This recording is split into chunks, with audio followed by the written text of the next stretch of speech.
Are you tired of sifting through endless health advice that promises quick fixes but delivers nothing but frustration? Welcome to the Anti-Macro Podcast, the go-to place for scientifically backed yet digestible health and fitness wisdom without the fads or gimmicks. Whether you're looking to ditch chronic dieting, optimize your hormone and gut health, or simply find balance in your wellness journey, you're in the right place.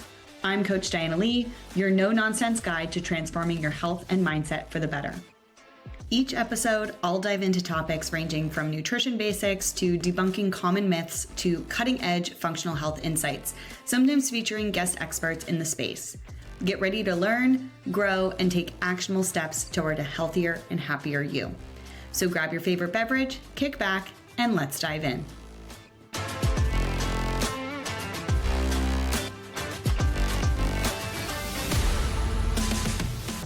I'm really excited. I love having my clients on the podcast. I think it's a super cool opportunity for you guys to talk a little bit more about what goes on in coaching and your experience. So let's start off by sharing, who are you? What a little bit about you, things that you like doing, maybe your job, whatever you want to share with people generally about yourself. Sure. So I'm Taylor. I'm 33. I live in San Diego and I have a dog. So that is a big passion of mine, is spending time with my dog and spending time with my friends and family. I'm a big foodie, so I love food in all forms and eating food and enjoying food. I love the gym and going to the gym, weightlifting, getting as strong as possible. And I love reading. That's something I enjoy. And then on the side, I also have a couple full-time jobs. Just a couple. Just a couple, I am a therapist by trade, but I also work for an organization. I do compliance for them. And I do self-identify as a type A overachieving perfectionist, hence the 3 full-time jobs. I'm always hustling, always working, work hard, play hard. So I've got a lot going on in my life. I'm surprised you didn't bring up emo kid, metal show lover, because I love concerts, love to read. I was like, how many hobbies do I have? I have a lot of fun hobbies. You do. You're like, loot is the top, but next is the concerts and all of that you do, because that takes up a lot of your time. That could pretty much sum up my life, is working, loot, concerts, and reading. That's pretty much most of my time. Yeah. Yeah. So we happened to know each other before, which was really helpful. We connected first on more of that personal level of I found out that you liked metal music, and finding another female who likes metal is always really exciting. We started going to shows together. We were working out together. We were doing all the things.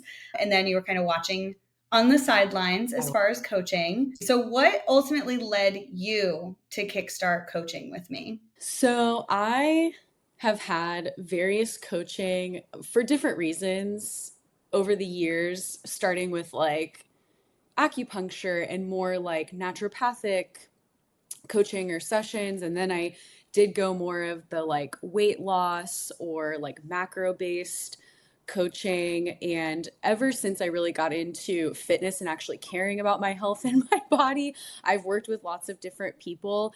And then I got a little bit exhausted of that because it is a lot of work. And so I had taken a break from that. And more recently, a lot of the coaching I did was around macros and losing weight and being as lean as possible or building muscle. And I've had gut and hormone issues for a really long time. And I've tried a lot of different things and had varying levels of success. But I honestly had kind of given up on some of those symptoms after a while. And also, I just had lost some trust in the coaching or naturopathic world because I felt like I hadn't really ever found a good solution. And so knowing you and getting to know you and getting to know your approach first is what kind of inspired me to take another shot at trying to heal my gut and fix my hormones. And I had been following lots of different people on Instagram and trying to get a sense of what their approach was. And your approach resonated with me the most, really, out of anyone, more so that I just like you as a person, but also your approach really resonated with me. And I was like, I want to work with her and I'm ready. I think I also was putting it off for a long time because I knew it was going to be a lot of work.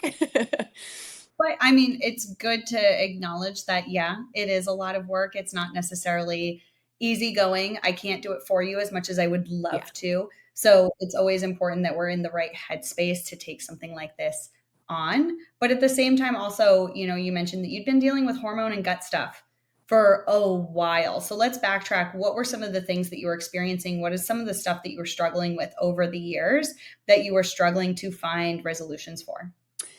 Yeah, I mean, I guess to start at the very beginning, like I think just as a kid, I've always been really sensitive and my body just takes on a brunt of all of my stress, my emotions.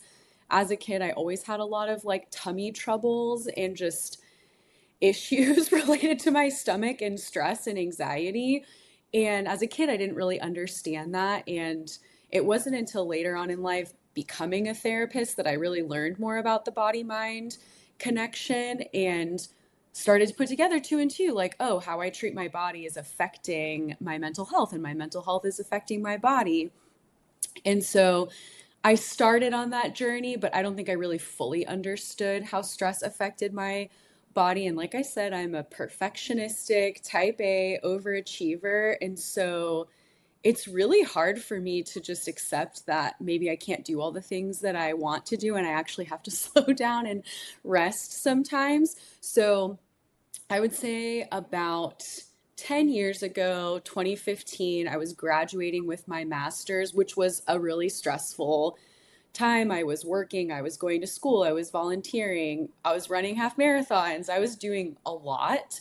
And that's really when I started to notice that my stomach was not doing well. And I would just have a lot of different digestive issues, mostly like constipation, gas, bloating, just like not feeling good in my body. And I honestly didn't really know what to do about it. I tried to figure out what foods were related to that, couldn't really pinpoint a certain food. I tried to get like an immunoglobulin test to see if I could see what my food allergies were. None of that made sense. So I was really at a loss for a while. I did some acupuncture here and there. That helped a little bit, and it would come in waves. So I'd go through stressful periods. My stomach would be an absolute disaster. And then I would go through periods of time where it would like calm down a little bit. So I'm like, maybe I'm okay.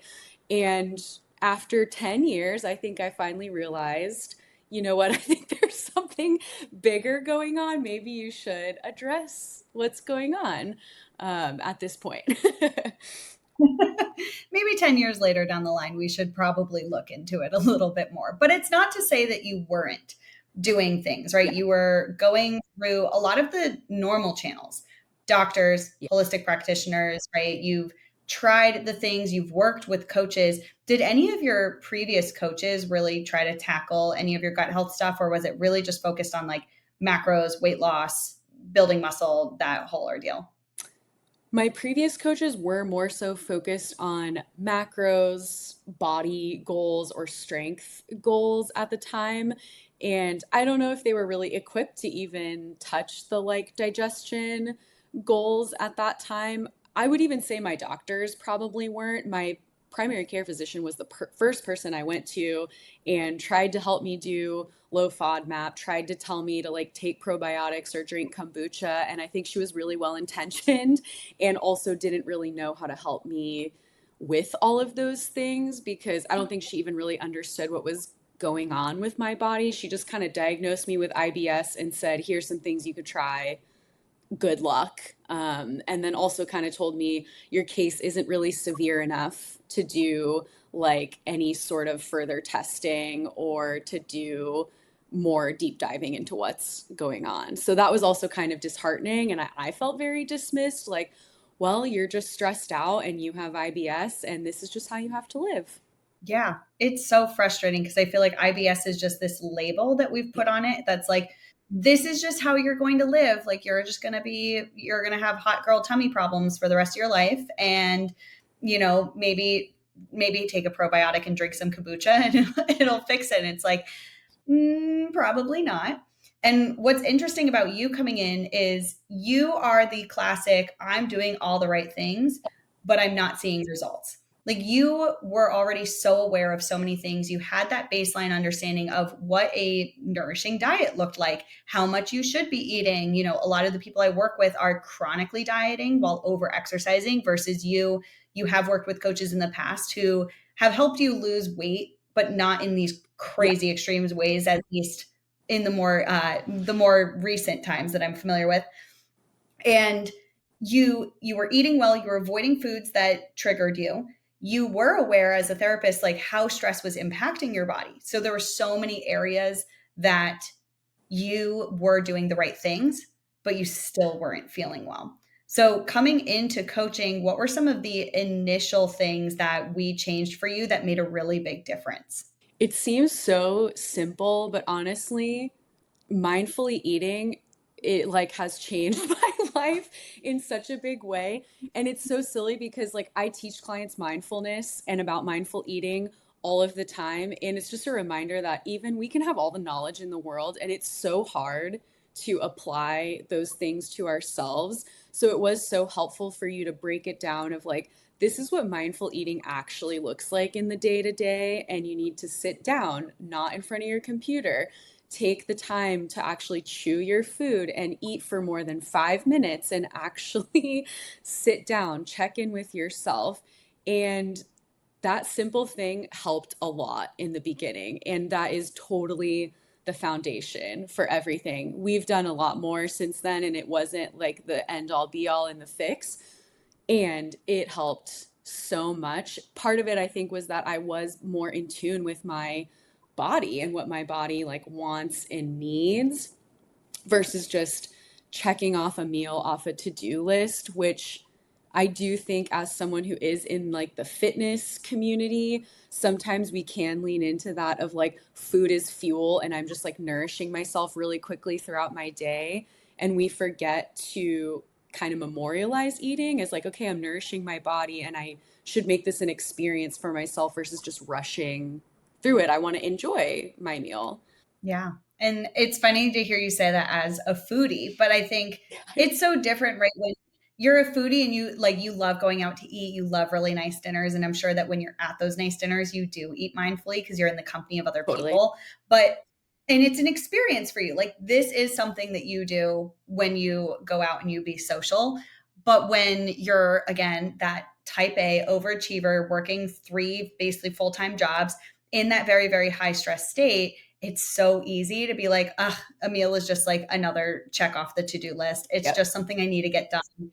And a lot of people in your position are not really going to create time to sit down and eat their meal or feel comfortable with doing so because you're so worried about rushing back into the next thing. Absolutely. And what we discovered was that when I'm on vacation or I am enjoying my time with a meal, I wasn't having as many symptoms or I wasn't having any symptoms at all. So you're right. I am a foodie. I love to enjoy food, and I wasn't really letting myself enjoy food all the time. I was only letting myself enjoy food when I was on vacation or when I was having a special meal. And so slowing down lets me enjoy meals kind of all the time. It doesn't have to be just special occasions. And like you said, I'm working all the time. And so I am thinking about how quickly can I get back to the task that I was doing. It's hard for me to pause in the middle of the day and say, okay, I'm going to take a break and go eat and then go for a walk and then come back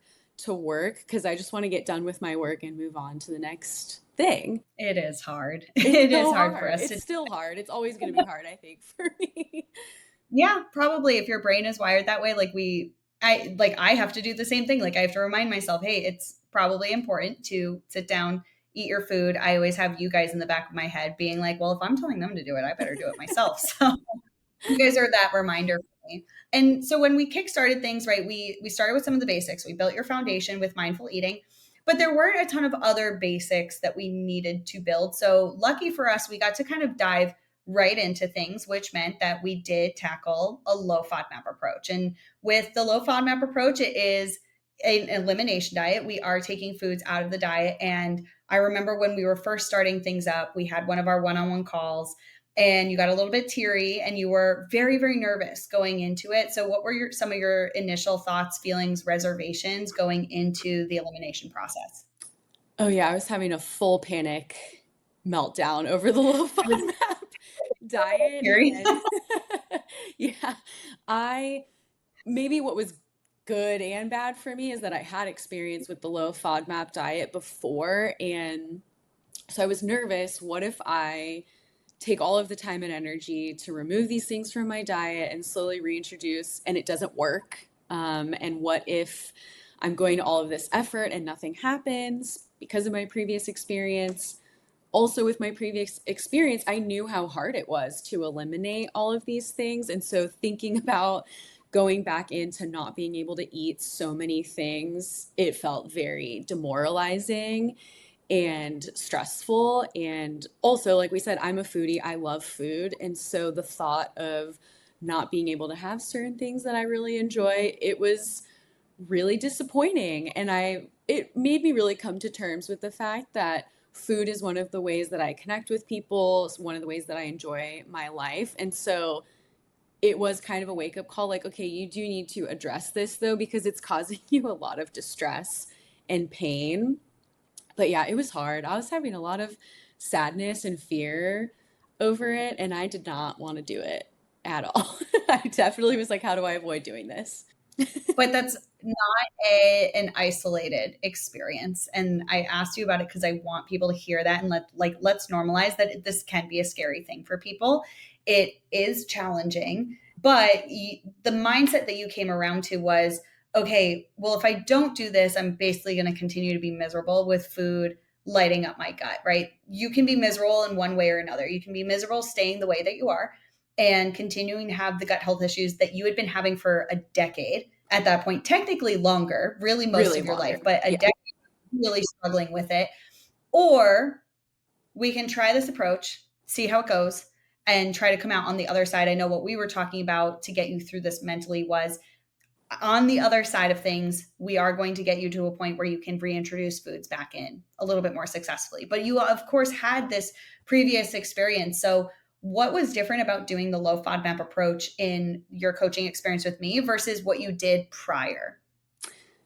Well, I mean, the first part is that, like, yeah, I had a full panic meltdown and you like held me through it and you were like, we are going to get through this. And you told me, like, we can find recipes. I'm pretty sure you actually were like, tell me all of your fears and I'm going to attack each one of them and give you a solution. And it's like, yeah, that kind of support was imperative. I feel like I'm going to start getting teary eyed now because, like, I couldn't have done it without you, like, being there for me and helping me with each step because it is really hard. And I don't know how anyone else does it without a one on one coach. Like, the thought of a doctor being like, yeah, just do low FODMAP, like, it's really hard.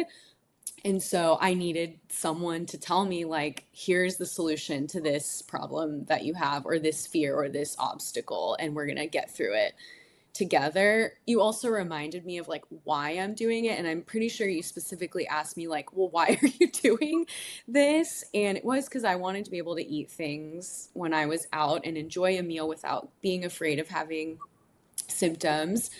And I also really want clarity on what does cause my gut issues so that I can avoid those things in my day to day life if I need to long term. So I also was like, I'm too young to live in pain like this for the rest of my life. Like, I need to address it now. Amen. Yeah, you're way too young to be dealing with that. When you did the FODMAP approach completely on your own before, was it as methodical as what we've done? You know, why do you, looking back at what you've done, some of the results that you've gotten so far, do you think that there are certain things that have gotten you better results this time around than the first time you did it? Oh, 100%. I don't think I really got any results the first time around. I mean, I just really didn't have the right knowledge. Like, I didn't know that you were supposed to introduce things like one by one, really spaced out. So I don't think I reintroduced things properly. I think the way I thought I was supposed to do it was just you just eliminate these things for 12 weeks and then you go back to normal and you're fixed. Like, that's how it was presented to me. So I had no idea about the reintroduction, and I don't even know if I really knew all of the foods that were high in FODMAPs at that time. And this was a while ago. So I know there's a lot more foods that have been tested now, and we have a lot more information. We have the app that is so easy to navigate. Now, I didn't have any of that. I just had like one list that I printed out and had in my kitchen. And so it was way harder to be adherent. It's hard to remember every single step, but I also think I struggled with adhering to the low FODMAP diet because I also had no accountability. So I don't think I was as strict as I should have been. I'm sure I was having things here and there and probably messing up the progress that I was making. Yeah, that's fair. And it's so interesting you bring up like just even the tools and the breadth of tools that we have now with the Monash FODMAP app, which I think is huge because even when I started doing the low FODMAP diet with clients and I would look for resources for them, what is almost frustrating, at least for me as a coach, is I can't give people a list. It's not like a very simple do or don't. I have some lists that I can give people that gives them like an understanding of it, but portioning matters, FODMAP stacking matters. Like there's so much intricacy that goes into it. So you're right. I can't imagine showing up to a doctor, having them go, all right, you should just do the low FODMAP diet, and then sending you on your way to do it on your own when there's so many little things about it that people really truly do need help with. And the adherence is such a massive thing because if you are kind of messing things up and you're not tracking your symptoms and you're not looking at what is causing your symptoms, it can be really hard to connect with that. And I think you found a lot of success even with your symptom journal tracking. Like all of a sudden you were like, hey, I'm like really in tune with my body. And you would write in your symptom journal, you would be like, I had XYZ symptom, but I know exactly why I had that. And I feel like that helped build so much confidence through the process too. I am learning a lot about my body over this process. And prior to this, I had a very stressful job, and I decided in 2023 to leave that job. I'm still with the same company, but I decided to say, like, hey, I can't do this job anymore. It's too stressful for me. My body can't handle it. So I think that was kind of the first step in this process. However, at that time, I was so stressed out. I was not connected to my body. I can't even tell you if I was having symptoms during that time. I don't remember, and I don't think I was. Maybe I was, but I didn't feel them because I was so disconnected. I also went through a lot of other life stressors at that time with like, I lost my grandma, I broke my foot. I was going through a lot. And so coming down from that, this has also been really helpful in just reconnecting to my body and learning how to support my body versus just drive it into the ground 24/7 and hope for the best. I'm learning that that doesn't work super well for my body, especially after all I've been through in my life. And I just have to accept sometimes that I do have to honor that my body has been through a lot and it can't do all the things it used to do. And that's okay. It's frustrating sometimes, but also I'm learning to accept it each day. And you're doing a great job of it. I know I'm giggling in the background because this is just like a constant It's conversation. a constant conversation. What do you mean I can't drive my body into the ground every day and it doesn't just like wake up all perky? But like you're so right in that regards. And you know, we're taught to be resilient and we're taught to like pick ourselves up from our bootstraps and work hard and commit. And then when we do that, especially our type A overachievers, we do all those things.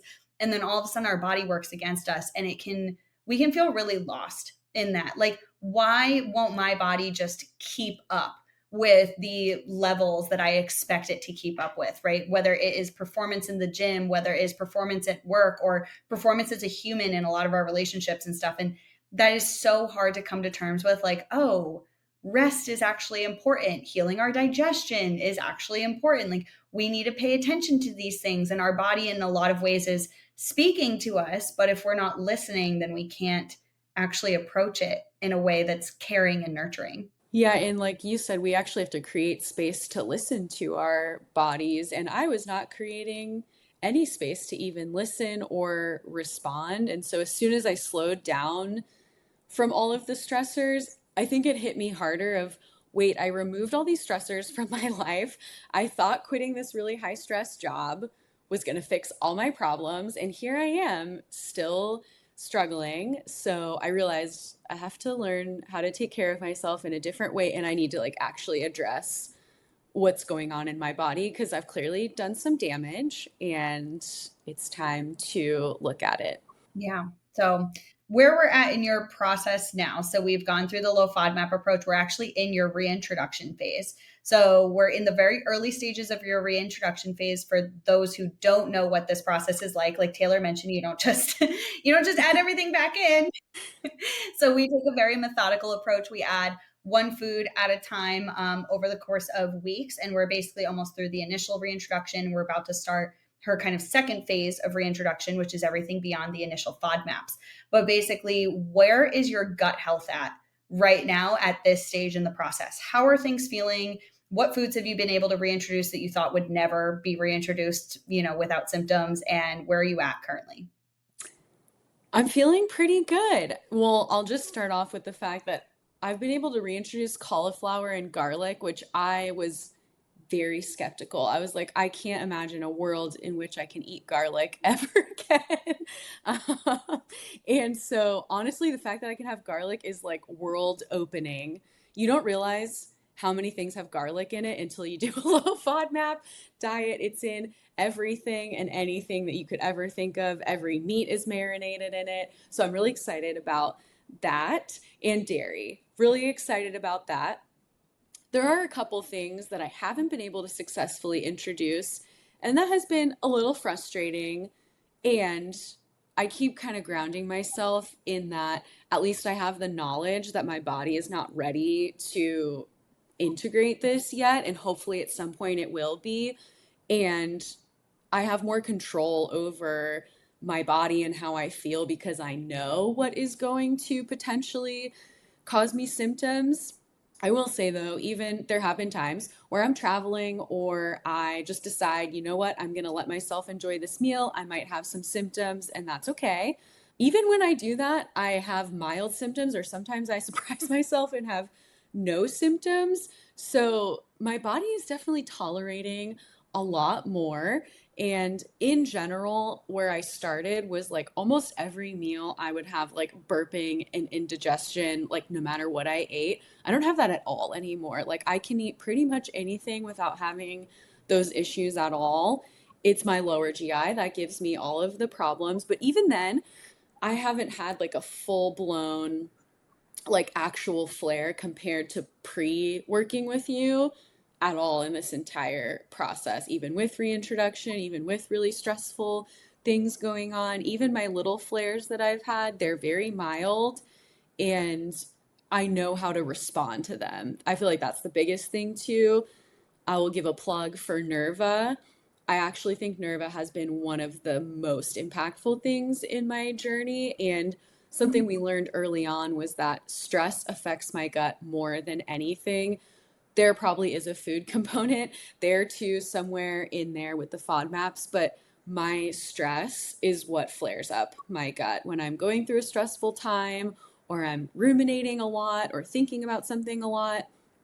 Even if I'm not eating anything that bothers my stomach, I can still have a little flare because of the stress. And so anytime I feel any little twinge of something, I just sit down, I do my little Nerva hypnotherapy exercise, and it has prevented some full-blown flares a couple of times, which if you had told me that that was going to help me even as a therapist, I would have been like, I don't believe you. So it's like been very surprising to me, and it shouldn't be that surprising, honestly. Yeah, it's like better. I know way better than this. That's the thing is like I've studied all this, I've read all of the gut mind connection, and it is still hard to believe sometimes. And then I'm like, oh, it does work.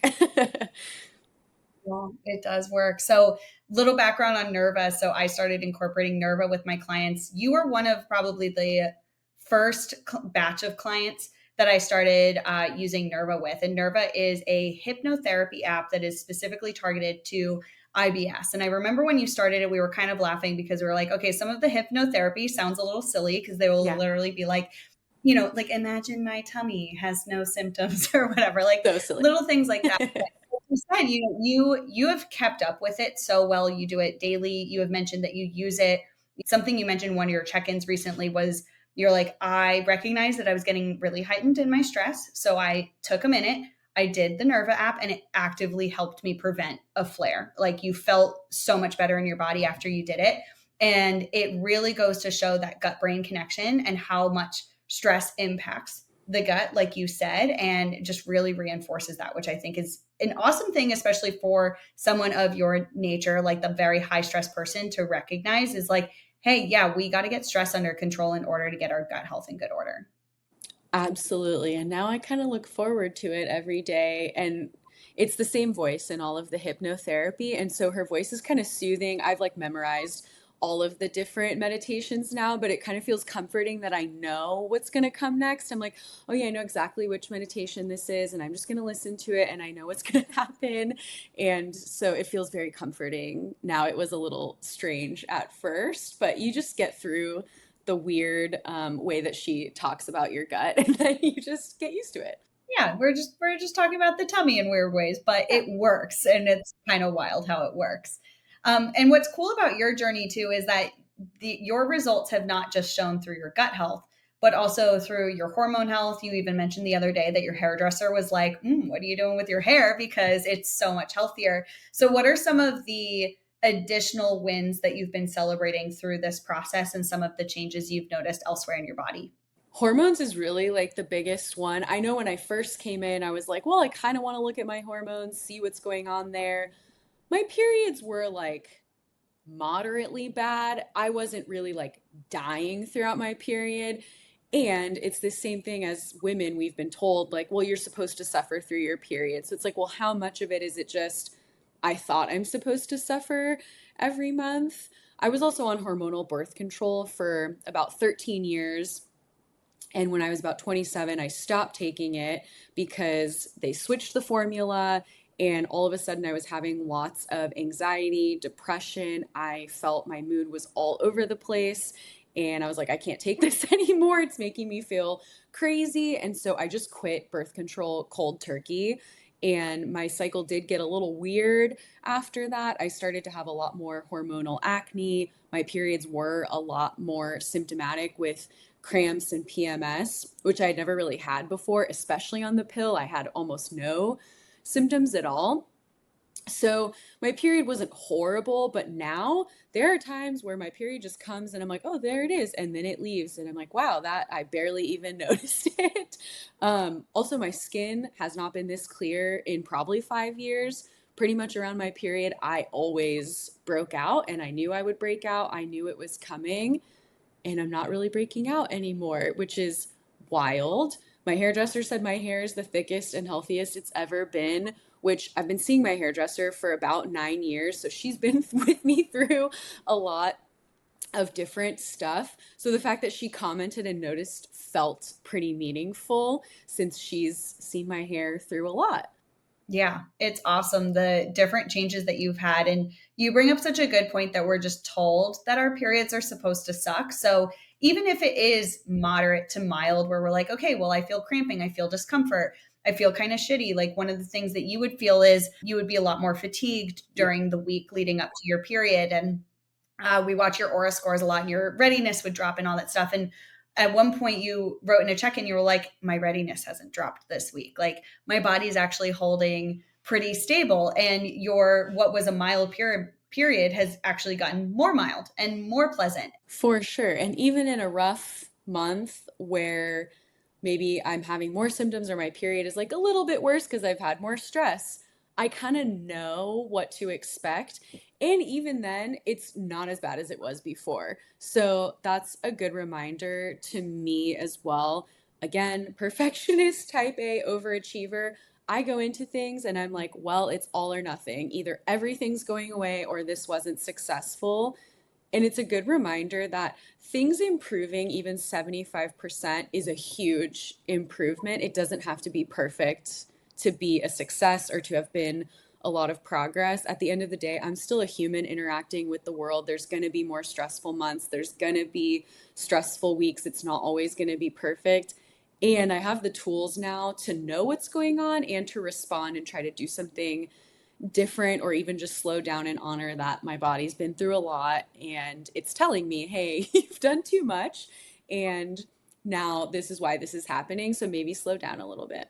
I love that you brought that up because you are a human interacting with the world, and aren't we all? And so sometimes it's really hard that we don't always get like the exact results that we're expecting, or our body doesn't respond the way we expect it to, but having those tools to actually manage it in those cases. So a lot of times having that feedback of, okay, I had higher stress, so I understand why my body is reacting in this way, but what can I do about it? I can use my Nerva hypnotherapy app, or I can take a break and be a little bit more proactive about that. I can make sure that I actually rest in this upcoming weekend, right? All of these different things that you have now become so in tune with your body. And I think that's where everybody needs to be, is how can we be more in tune? How can we be acknowledge that our body needs support, and then also give it that support?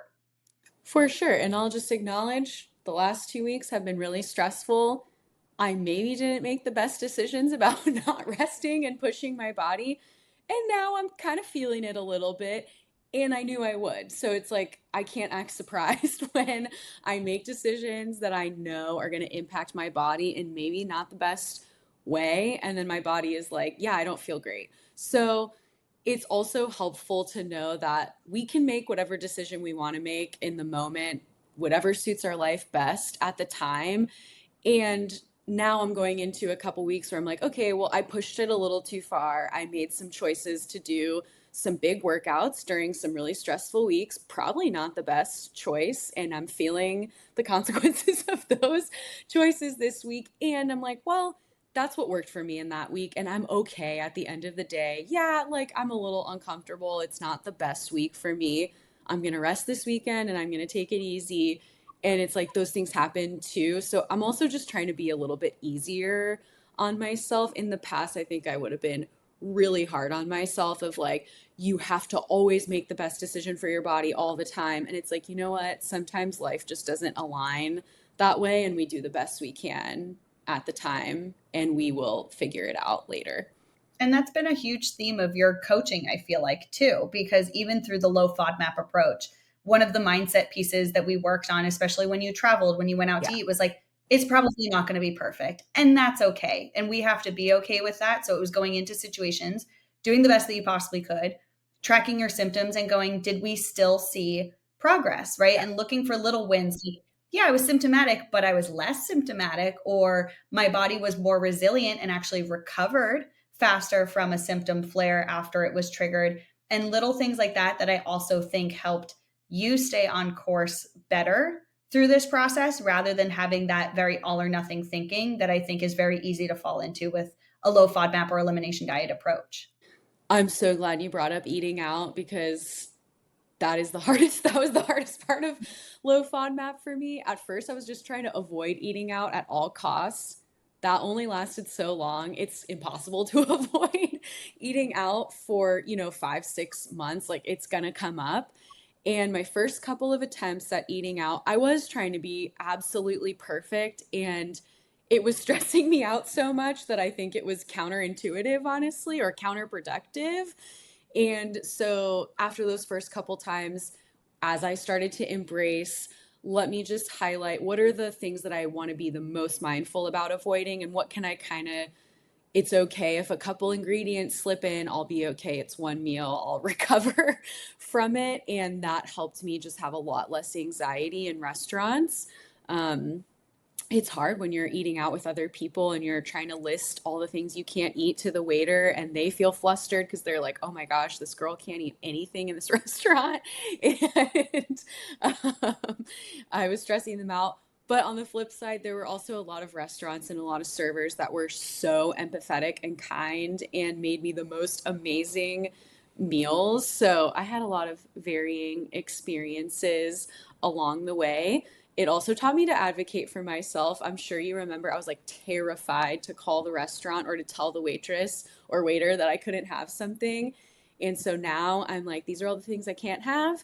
And I just am going back and forth with them and making sure that I get a meal that is not going to leave me symptomatic at the end of the day, or less symptomatic. Yeah, it's hard. I will admit, like, I give you guys so much credit for what you do to stick to the protocol. And I think that my clients are amazing for sticking it out for the sake of their gut health. And I use you as a classic example anytime I talk to any other clients on the approach, because you love eating out. We talked about it so much where I'm like, okay, here's what I know works. Here's what we can expect. You've mentioned that you've had some really great wait staff be extremely helpful. You've had some be absolutely not helpful at all. And setting those expectations for other clients that have come after you has been really, really helpful in that regards. And I think that, a lot of the trial and error that we did through your process was just really helpful in building a lot of your confidence with, again, advocating for yourself and also deciding what was worth it and what was not.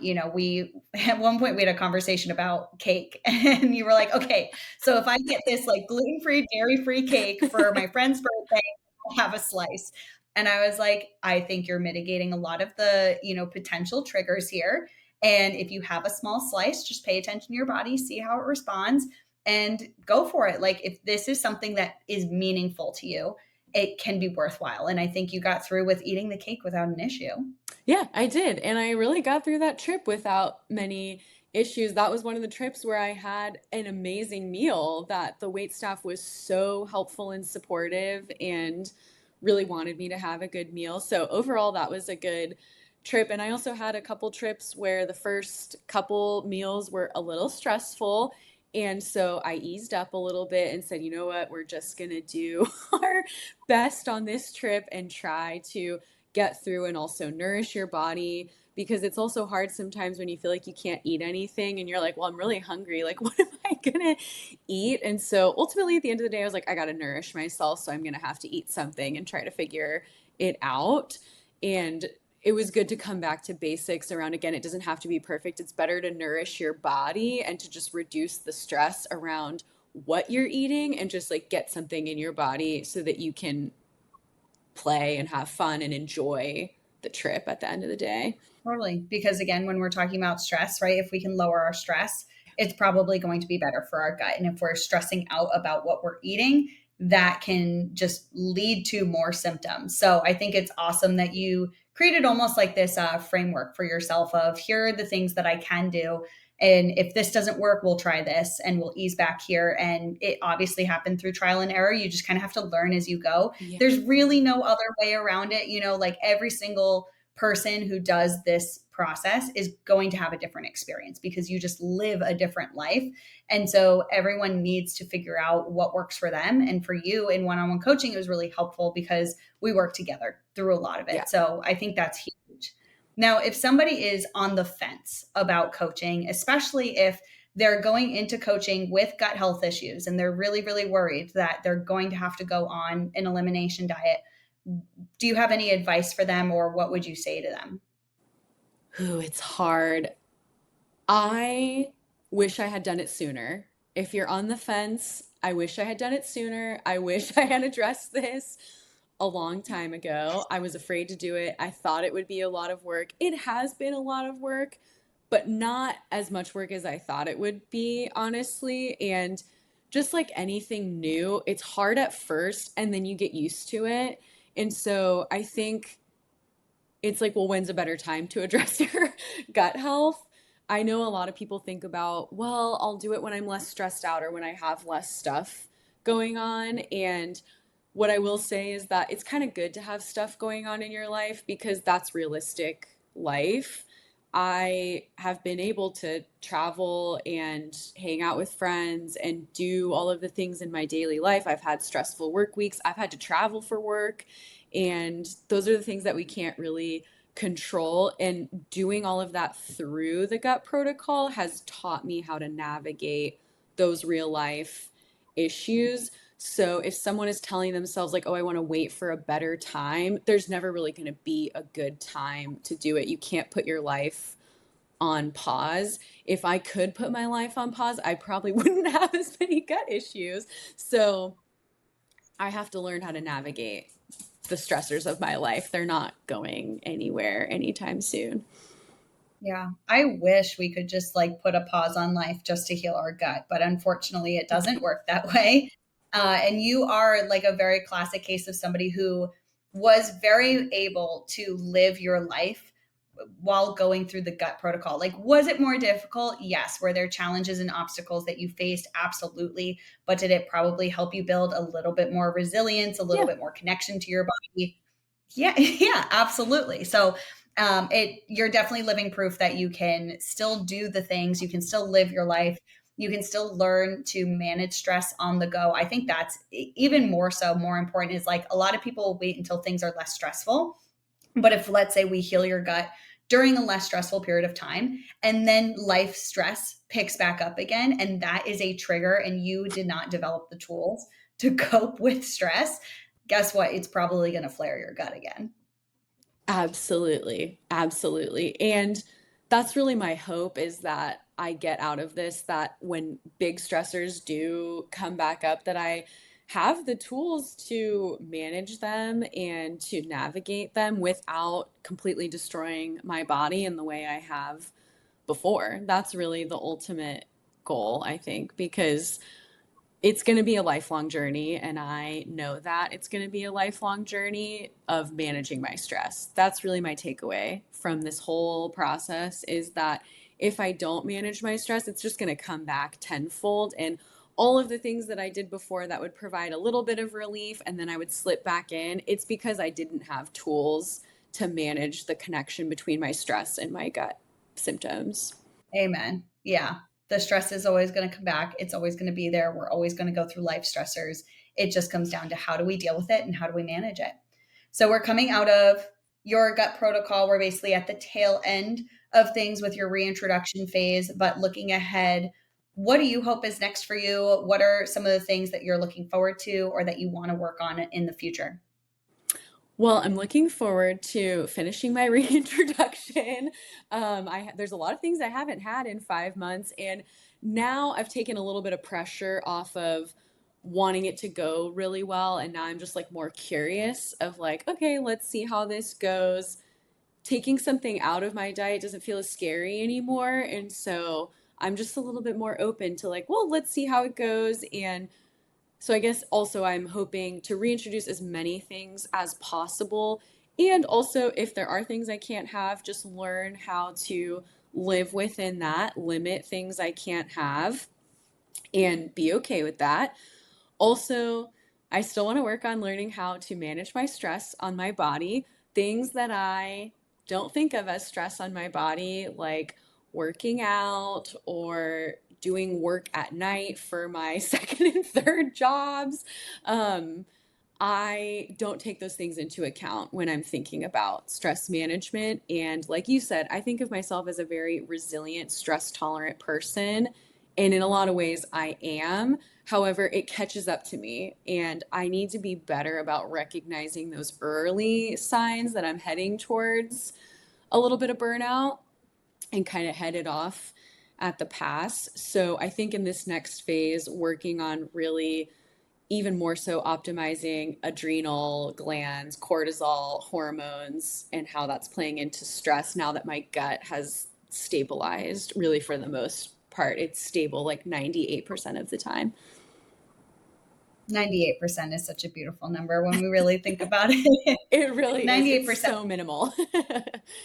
Yeah, that is some good stuff. But yeah, diving more into that stress aspect and how you mentioned workouts and things that we don't really think impact us, but ultimately do. I think that's a really great journey for us to continue on. And I'm excited for you on it. I think you've learned so much already, and there's so much more we get to learn. It's really fun working with you because you like getting into the data with me. You enjoy it. We will go back and Oh, forth on yeah. your aura ring stuff.